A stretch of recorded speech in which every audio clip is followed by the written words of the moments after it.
आइए मित्रों, हमारे YouTube चैनल स्वाध्याय में आपका हार्दिक स्वागत, अभिनंदन। आज हम आपके लिए लेकर आए हैं विषय और भगवान इस शीर्षक पर प्रेरणादायक ज्ञानवर्धक ज्ञान चर्चा। अगर आपने हमारे चैनल को लाइक और सब्सक्राइब नहीं किया है तो आपसे निवेदन है, कृपया चैनल को लाइक और सब्सक्राइब अवश्य करें।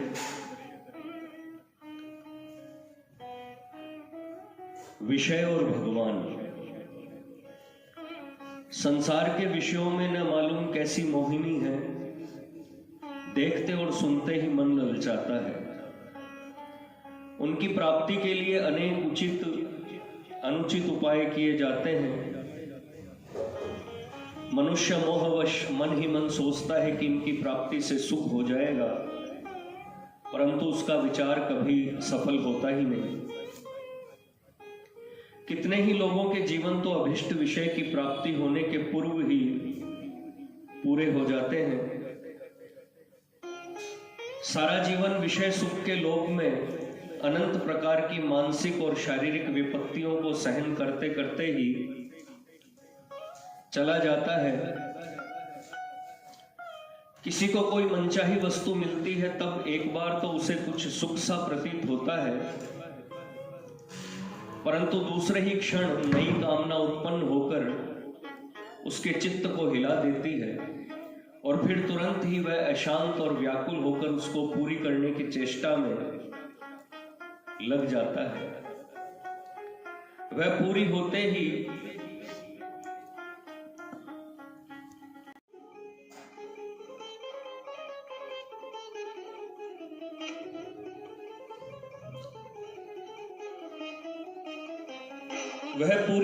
तो फिर तीसरी उदय हो जाती है। सारांश यह है कि कामनाओं का तार कभी टूटता ही नहीं, वह बराबर बढ़ता चला जाता है। इसका कारण यह है कि संसार का कोई भी पदार्थ ऐसा नहीं है जो पूर्ण और सारे अभावों को सदा सर्वदा मिटा देने वाला हो, और जब तक अभाव का अनुभव है तब तक सुख की प्राप्ति असंभव है। सारा संसार इसी अभाव के फेर में पड़ा हुआ है। अच्छे अच्छे विद्वान, बुद्धिमान और चिंताशील पुरुष इस अभाव की पूर्ति के लिए ही चिंतामग्न है। युग बीत गए, नाना प्रकार के नवीन नवीन औपाधिक आविष्कार हुए और रोज रोज हो रहे हैं, परंतु यह अभाव ऐसा अनंत है कि इसका कभी शेष होता ही नहीं। बड़ी कठिनता से, बड़े पुरुषार्थ से, बड़े भारी त्याग और अध्ययन से मनुष्य एक अभाव को मिटाता है, तत्काल ही दूसरा अभाव हृदय में न मालूम कहां से आकर प्रकट हो जाता है।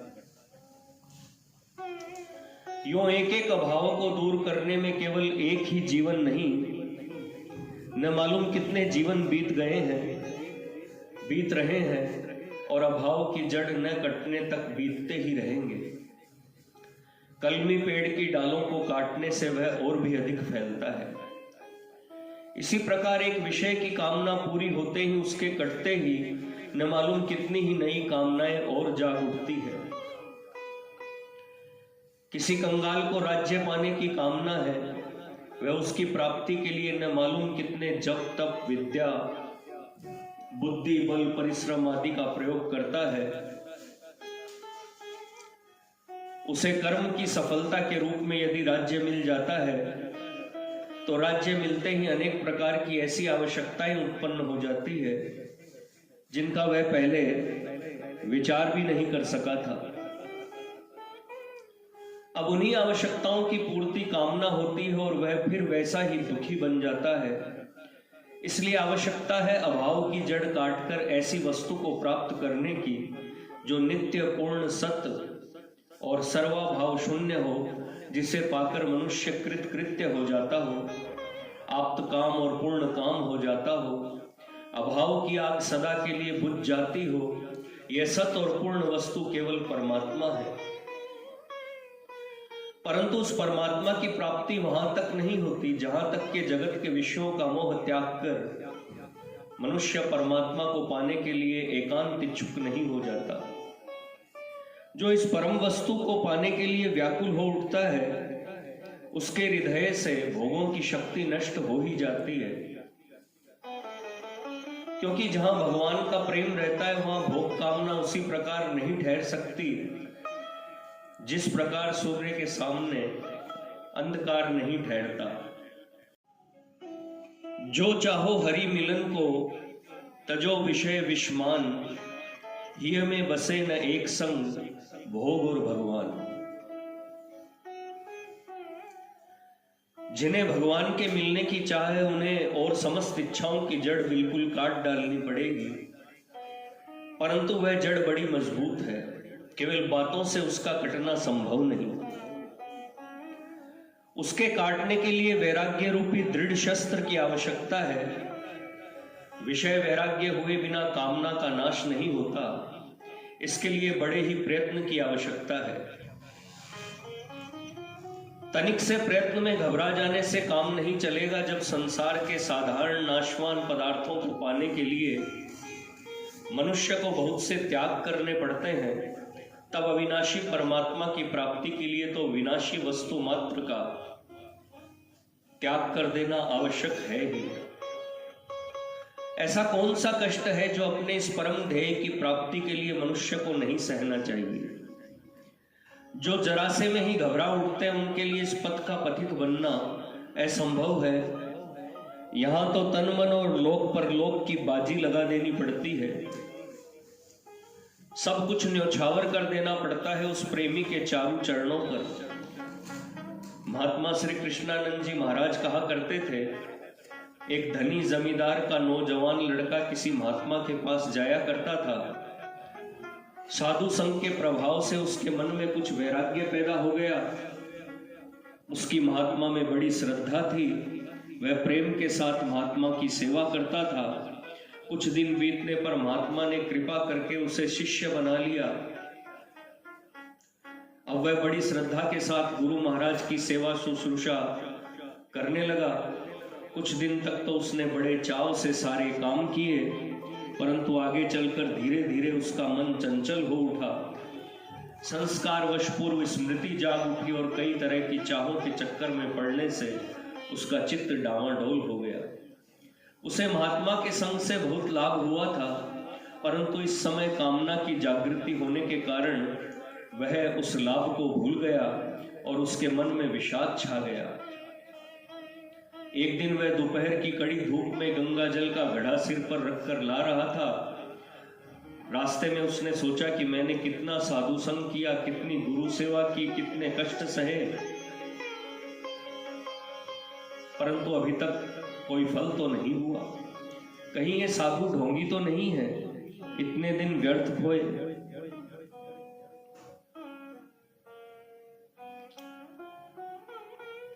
यह विचार कर उसने घड़ा जमीन पर रख दिया और भागने का विचार किया। गुरु महाराज बड़े ही महात्मा पुरुष थे और परम योगी थे।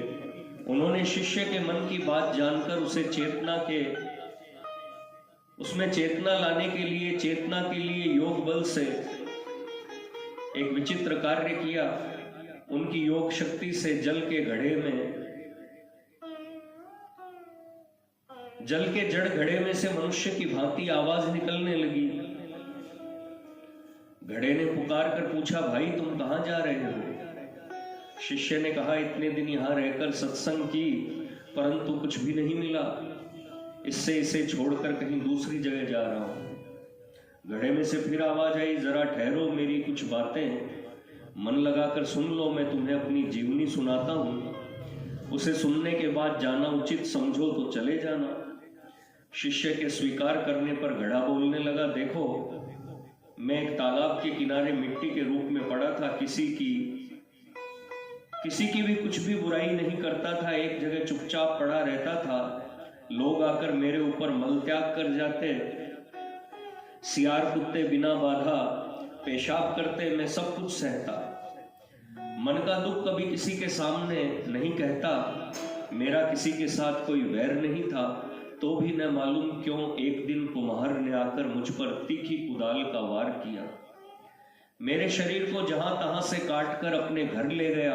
वहां बड़ी ही निर्दयता से मूसलों की मार मार कर मेरा चकनाचूर कर डाला। पैरों से रौंद कर मेरी बड़ी ही दुर्दशा की। फिर वह एक चक्र में डालकर मुझे घुमाने लगा। बड़ी मुश्किल से जब घूमने से पिंड छूटा, तब मैंने सोचा कि अब तो इस विपत्ति से छुटकारा होगा, परंतु परिणाम उल्टा ही हुआ। कुम्हार ने कुछ देर तक पीटकर मुझे कड़ी धूप में डाल दिया और फिर जलती हुई आग में डालकर जलाने लगा। शेष में वह मुझे एक दुकान पर रख आया। मैंने समझा कि अब तो छूट ही जाऊंगा, लेकिन फिर भी नहीं छूट सका। वहां मुझे जो कोई भी लेने आता ठोक कर बजाए बिना नहीं हटता। यो लोगों की थप्पड़ खाते खाते मेरे नाकों दम हो गया। इस प्रकार कितना ही काल बीतने पर मैं इस साधु के आश्रम में पहुंच सका। यहाँ मुझे पवित्र गंगा जल को हृदय पर धारण कर भगवान की सेवा करने का मौका मिला है। इतने कष्ट, इतनी भयानक यातनाएं भोगने के बाद कहीं मैं परम प्रभु की सेवा में लग सका हूँ। जीवन भर महान दुखों की चक्की में पिसने पर ही आज विश्वनाथ की चरण सेवा का साधन बनकर धन्य हो सका हूँ भाई। उन्नति के यथार्थ उन्नति के ऊंचे सिंहासन पर चढ़ने वाले को प्रथम बाधा विघ्न जनित भयानक निराशा के थपेड़े अटल अचल रूप से सहने पड़ते हैं। शून्यता के घोर जल शून्य मरुस्थल को स्थिर धीर भाव से लांघ कर आगे बढ़ना पड़ता है। इस अग्नि परीक्षा में उत्तीर्ण होने पर फिर कोई भय नहीं है। अतएव मेरे भाई, तुम निराश न हो। जितना दुख या कष्ट आवे, जितनी ही अधिक निराशा, शून्यता, अभाव और अंधकार की काली काली घटाएं जीवना आकाश में चारों ओर फैल जाए, उतना ही तुम भगवान की ओर अग्रसर हो सकोगे। यातना की अग्निशिखा जितनी ही अधिक धधकेगी, तुम उतने ही शांति धाम के समीप पहुंचोगे। घड़े के सदुपदेश से शिष्य की आंखें खुल गई। उसने अपनी पूर्व स्थिति के साथ वर्तमान स्थिति की तुलना की तो उसे साधना और गुरु सेवा का प्रत्यक्ष महान फल दिखाई दिया। वह घड़े को उठाकर गुरु की कुटिया को चल दिया और वहां पहुंचकर गुरु के चरणों में लौट गया। इस दृष्टांत से यह समझना चाहिए कि हमें यदि सतचित आनंद नित्य निरंजन परमात्मा को प्राप्त करना है तो किसी भी विपत्ति और कष्ट से घबराना नहीं चाहिए। संसारी विपत्तियां और कष्ट तो इस मार्ग में पद पद पर आवेंगे। वास्तव में अपने मन से सारे भोगों का सर्वथा नाश ही कर देना पड़ेगा। विराग की आग में विषयों की पूर्णाहुति दे देनी पड़ेगी। विषयों की पूर्णाहुति दे देनी पड़ेगी। भगवान तो कहते हैं जो मेरा प्रेम से भजन करता है, मैं उसके वित्त को, उसकी संपत्ति को हर लेता हूँ। संपत्ति केवल रुपये ही नहीं समझने चाहिए। जिसका मन जिस वस्तु को संपत्ति समझता है वह उसकी संपत्ति है। जैसे लोभी धन को, कामी स्त्री को और मानी मान को संपत्ति मानता है और उसका भाइयों से, घर वालों से विच्छेद करवा देता हूँ, इससे वह बड़े ही दुख से जीवन काटता है। इतना संताप प्राप्त होने पर भी जो मेरा त्याग नहीं करता, प्रेम से मेरा भजन करता ही रहता है, उसे मैं अपना देव दुर्लभ परम पद प्रदान कर देता हूँ। श्रीमद् भागवत में एक दूसरी जगह भगवान कहते हैं, जिस पर मैं कृपा करता हूँ उसके सारे धन, रत्न धन, स्वर्ण धन, पुत्र धन, गोधन, कीर्ति धन आदि को शनैः शनैः हर लेता हूँ। तब उसे दुखों से घिरे हुए निर्धन मनुष्य को उसके स्वजन लोग भी छोड़ देते हैं। यदि फिर भी वह घर वालों के आग्रह से धन कमाने का कोई उद्योग करता है तो मेरी कृपा से उसके सारे उद्योग व्यर्थ हो जाते हैं। तब वह विरक्त होकर मतपरायण भक्तों के साथ मैत्री करता है। तदनंतर उस पर मैं अनुग्रह करता हूँ, उसे मुझ परम शून्य सत चैतन्य घन अनंत परमात्मा की प्राप्ति होती है। इसीलिए लोग मेरी आराधना को कठिन समझकर दूसरों को भजते हैं और उन शीघ्र ही प्रसन्न होने वाले दूसरों से राज्य लक्ष्मी पाकर उद्धत मतवाले और असावधान होकर अपने उन वरदान देने वालों को भूलकर उन्हीं का अपमान करने लगते हैं। इसका यह अभिप्राय नहीं कि जिनके पास धन है उन पर भगवत की कृपा और उन्हें भगवत प्राप्ति होती ही नहीं। अवश्य ही जब तक धन का अभिमान है और धन में आसक्ति है तब तक भगवत कृपा और भगवत प्राप्ति नहीं होती। जिन्होंने अपना माना हुआ सर्वस्व भगवान के चरणों में अर्पण कर दिया, जिनकी सारी अहंता ममता पर भगवान का अधिकार हो गया, वे अवश्य ही धन रहते हुए भी अकिंचन है। ऐसे धनी अकिंचनों पर भगवान की कृपा अवश्य ही है। त्याग मन से ही होना चाहिए, परंतु जो लोग मन से त्याग नहीं करते, जिनके अहंकार और ममत्व की बीमारी बहुत बढ़ी हुई होती है, उन्हीं के लिए भगवान कृपा कर उपरयुक्त दिव्यौषधि की व्यवस्था कर उन्हें रोग से छुड़ाते हैं। अतएव भगवान के विधान किए हुए प्रत्येक फल में मनुष्य को आनंद का अनुभव होना चाहिए। जो हमारे परम पिता हैं, परम सुहृद है, परम सखा है, परम आत्मीय है, उनकी प्रेम भरी देन पर जो मनुष्य मन मैला करता है, वह प्रेमी कहाँ है? वह परमात्मा की प्राप्ति का साधक कहाँ है? वह तो भोगों का गुलाम और काम का दास है। ऐसे मनुष्य को नित्य परम सुख रूप समस्त भावों का सदा के लिए अभाव कर देने वाले सत्यम शिवम सुंदरम परमात्मा की प्राप्ति नहीं होती। इसलिए प्रत्येक कष्ट और विपत्ति को भगवान के आशीर्वाद के रूप में आदर पूर्वक सिर चढ़ाना चाहिए और सब विषयों से मन हटाकर सच्ची लगन से एक चित्त से उस परम सुहृद परमात्मा की प्राप्ति के लिए प्रयत्न करना चाहिए। हम लोग बहुत ही भूल में हैं जो सर्वाधार भगवान को छोड़कर बाह्य विनाशी वस्तुओं के पीछे भटक भटक कर अपना अमूल्य मानव जीवन व्यर्थ हो रहे हैं। कामना के इस दासत्व ने, आठों पहर के भिखमंगेपन ने हमें बहुत ही नीचा शय बना दिया है। हम बड़े ही अभिमान से अपने को महत्वाकांक्षा वाला प्रसिद्ध करते हैं, परंतु हमारी वह महत्वाकांक्षा होती है प्राय उन्हीं पदार्थों के लिए जो विनाशी और वियोगशील है। असत और अनित्य की आकांक्षा महत्वाकांक्षा कदापि नहीं है। हमें उस अनंत महान की आकांक्षा करनी चाहिए जिसके संकल्प मात्र से विश्व चराचर की उत्पत्ति और लय होता है और जो सदा सब में समाया हुआ है। जब तक मनुष्य उसे पाने की इच्छा नहीं करता तब तक उसकी सारी इच्छाएं तुच्छ और नीच ही है। इन तुच्छ नीच इच्छाओं के कारण ही हमें अनेक प्रकार की यातनाओं का शिकार बनना पड़ता है। यदि किसी प्रकार भी हम अपनी इन इच्छाओं का दमन न कर सकें तो कम से कम हमें अपनी इन इच्छाओं की पूर्ति चाहनी चाहिए। भक्तराज ध्रुव की भांति उस परम सुहृद एक परमात्मा से ही मांगना ही है तो फिर उसी से मांगना चाहिए, उसी का अर्थार्थी भक्त बनना चाहिए जिसके सामने इंद्र ब्रह्मा सभी हाथ पसारते हैं और जो अपने सामने हाथ पसारने वाले को अपना कर उसे बिना पूर्णता की प्राप्ति कराए, बिना अपनी अनूप रूप माधुरी दिखाए कभी छोड़ना नहीं चाहता। परम भक्तवर गोसाई श्री तुलसीदास जी महाराज कहते हैं,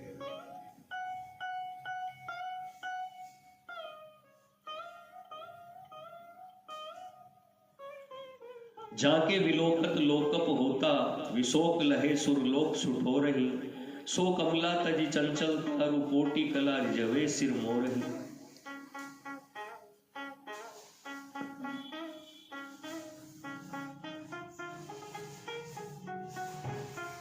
इसलिए भक्तों, आत्म सुधार आवश्यक है। मोह मद द्वेष को निकाल मन मंदिर से, संयम विशेष साध ज्ञान को बढ़ाऊंगा।